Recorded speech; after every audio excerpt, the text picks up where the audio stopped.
Hey friends, welcome back to the Saleosaurus YouTube channel. I got some more random packs of cards to open, and by random, I really mean random. I just don't even know really what to expect from these, so yeah, hold on to the seat of your pants. So first up, we have some Desert Storm Victory Series cards. The Coalition for Peace. Man, 1991 from Topps. This is definitely one of the weirdest things in the world of trading cards, at least in my opinion, is some cards for an ongoing war. So let's take a peek. I still remember when these were coming out when I was a kid. I remember that they had a Desert Storm video game, which was really strange, and it was just it was a different world than it is now. Okay, there's our sticker, so I'm gonna save that for the end. We got a AH-64 Apache helicopter, the M109 howitzer, working together. Let's see what this card wants to tell us. Operation Desert Storm is the most complex military action since World War II. It marks the largest air war in history. More than 1,000 missions per day having been flown by aircraft from 8 allied nations. The airstrikes have hit Iraqi command and control centers, air bases, and missile launch sites with remarkable accuracy. Breaking with tradition, air forces of different nations have been operating in unison rather than being given separate targets. Alright, we got the USS Goldsboro, F-14, an AV-8B. I did always think the Harriers were really cool, the whole vertical takeoff and landing thing.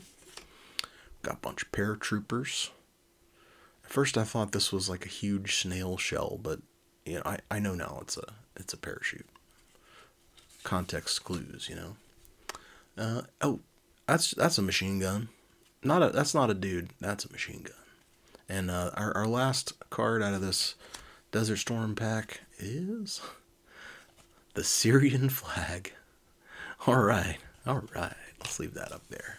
Okay, continuing on with the bizarre trading cards based on a war. We have the blue and the gray Civil War art by Mort Kinsler. By Keepsake Collectibles. These feel like they must be some thick cards. You can find one of 6 randomly inserted chromium cards or an authentic Mort Kinsler autograph. Oh, I'm sorry, Mort. I pronounced your name wrong. It's Mort Kinsler from 1997. Check that out. We could get this big old binder for only, I don't know, $20 seems kind of steep for a binder, but I guess maybe these cards are they're gonna knock my socks right off. And I am wearing socks right now, so I wouldn't lie to you. Okay. We got some losers there. Yeah, they are nice thick cards. Definitely feel like high quality.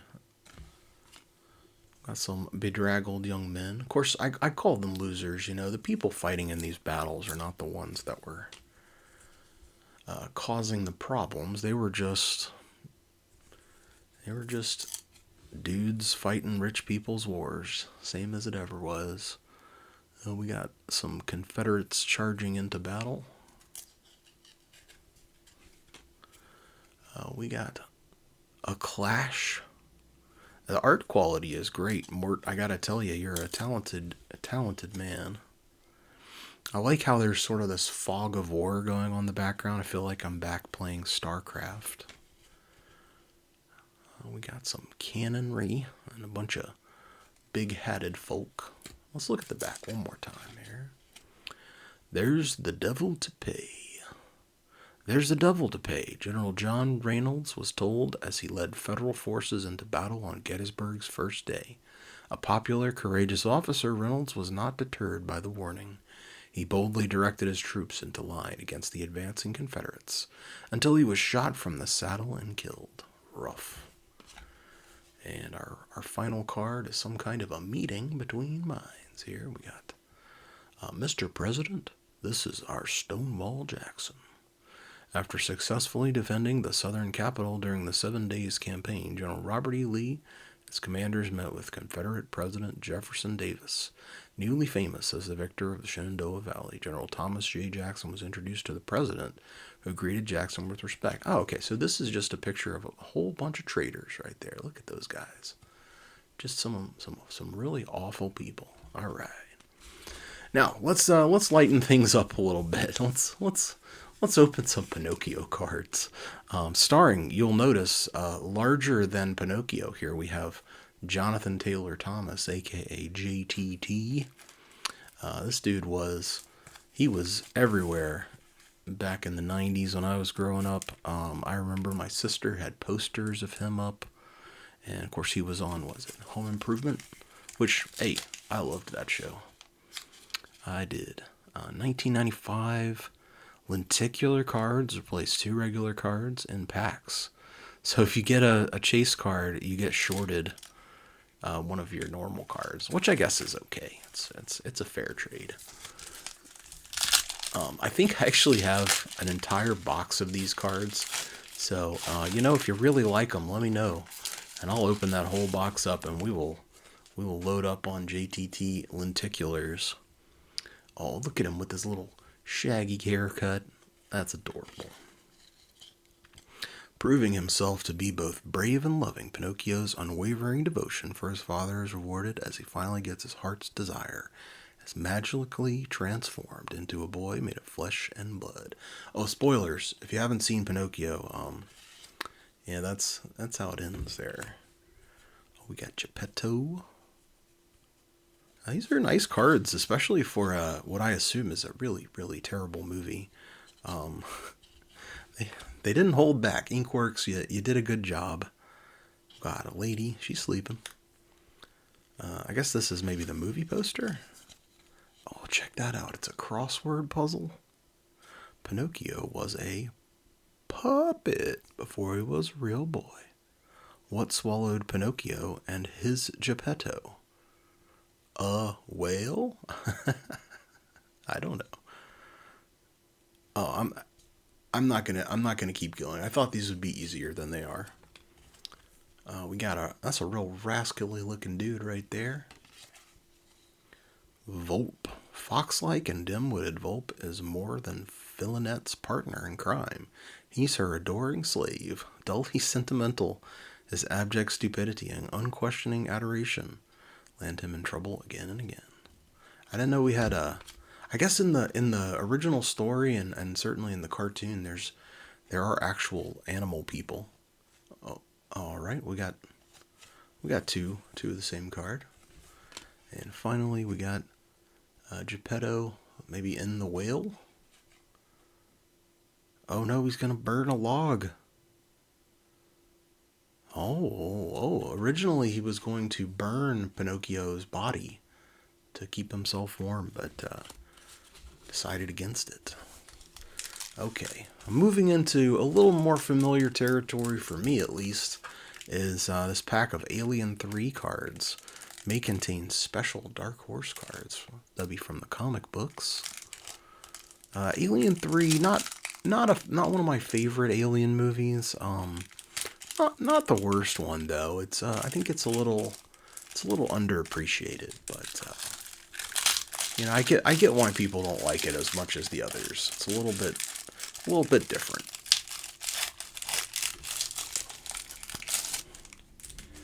Feels like these cards might be a little bit stuck together, but I'm not sure.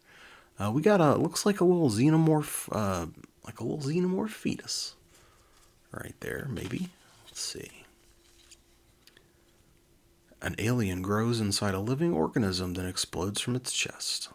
A chest burster. If it was gestating inside Newt or Hicks, then this would be the end of the species. But if an alien somehow got inside someone or something else, got a little foreshadowing there. You gotta like that. So, a couple fellas. Kind of an undynamic shot of the xenomorph there. Got the Xeno. I think wasn't he was a dog xenomorph in this movie. Let's see. A huge fireball tore through the passageways when one of the prisoners dropped a flare onto the flammable quintricity. That's a new word for me. The alien rose up in front of us from out of the flames, its huge shape distorted by the heat. Fire didn't seem to harm this one. Eric was right. It looked just like Satan. Whoa. What kind of xenomorph would come out of Satan? That would be crazy.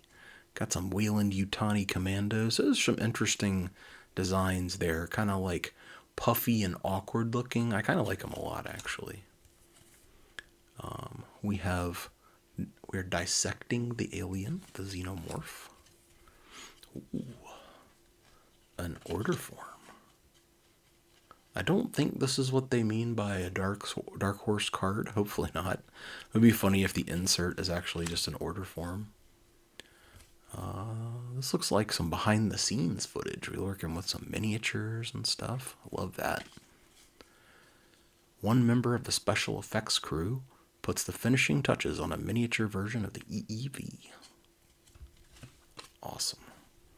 I love stuff like that. We don't get to see that as much as we used to now that everything is streaming. We don't get our cool behind the scenes documentaries and things like that. Officer Jonathan Clemens, medical officer. Pretty sure this is what is that guy's name? It's the actor that played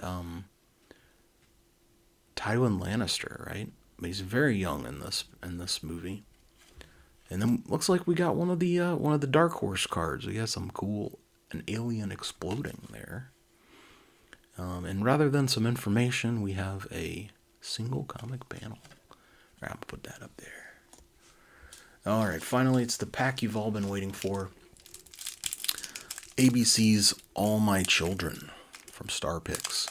I just noticed though it says the soaps of ABC, so maybe there's other soaps in here and they just top billed All My Children because I guess it's the better known. I don't know. Not a big knowledge owner of soap operas, so I'm probably just gonna be bumbling through these. But 1991, I picked these up at this one pack up at a toy show a few months back, and I don't know, pretty excited to see what these look like.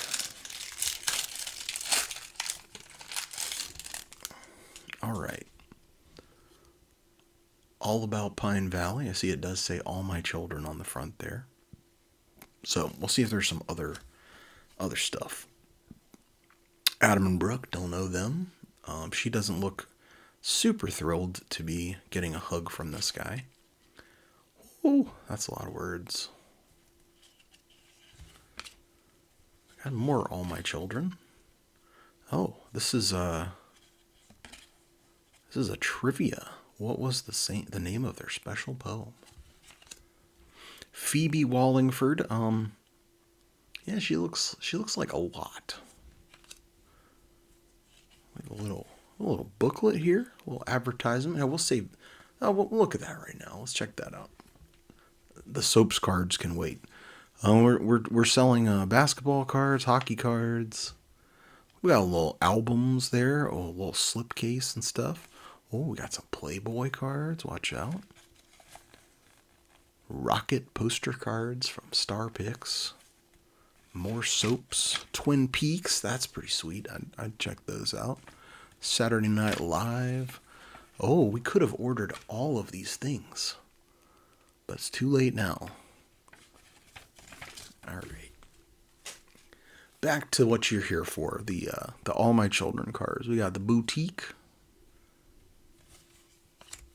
We got Tom and Brooke. They look like they like each other. That's good. We'd like to see a little happiness in our soap operas. We have Adam and Erica. Looks like a problematic age gap from these two, but maybe I'm just, maybe I'm just making her in my mind. She's a lot younger than she actually is. I don't know. Again, way too many words on that card, so you'll have to let me know. Am I right or not? Oh no, a fire at the Montgomerys. Hopefully they're insured. Got another trivia card. And finally, we have Playful. She's got a nice string of pearls going on there. Well, undoubtedly, my favorite pack was the Alien 3, and I especially really liked this comic art card. That's pretty awesome. What about you? What was your favorite? Big JTT fan, or are you into Desert Storm? I don't know. I mean, let me know. Let me know something I got wrong, or something I got right. I'd love to hear from you. And until next time, let's all try to be cool. I'll be back soon with some more stuff that you may be interested in. See you then.